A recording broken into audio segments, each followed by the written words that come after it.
আচ্ছা, রাঁধুনি আপুরা কই? আপনারা বাসায় হালিমটা কীভাবে তৈরি করেন? আমি কিন্তু কোনো রকম প্যাকেট মশলা ছাড়াই বাসায় হালিম রান্না করি। খেতেও কিন্তু অসাধারণ হয়। এখানে তো দেখতেই পেলেন, এই তো সব রকম ডাল মানে বাসায় যত রকম ডাল থাকে। আমি এখানে নিয়েছিলাম হচ্ছে বুটের ডাল, মসুর ডাল, মুগ ডাল, কালাই ডাল, তারপর হচ্ছে পোলাওর চাউল। যদি গম থাকতো আরেকটু ভালো হতো, কিন্তু গম ছিল না আমার বাসায়। আমি মাঝে মাঝে গমও দেই।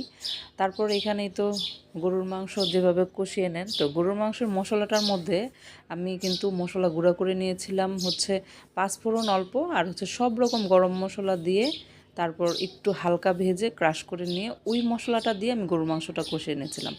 এটা যদি করেন তাহলে আপনি একদম আসল হালিমের ফ্লেভারটা পাবেন।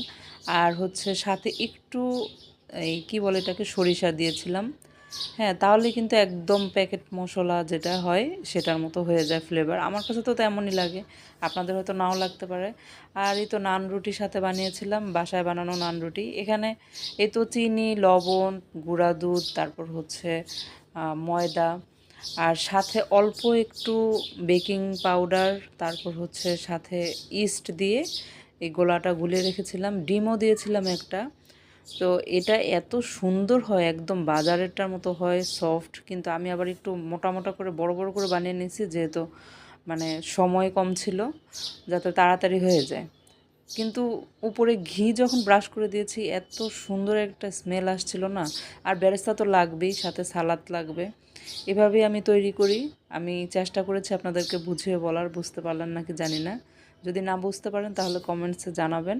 আর এতে এভাবে সাজিয়ে দিচ্ছিলাম। অন্যান্য যারা ভিডিও বানায় তারা অনেক সুন্দর করে সাজিয়ে গুজিয়ে ভিডিও করে, কিন্তু ভাই আমার কাছে মনে হয় এটুকুই হবে।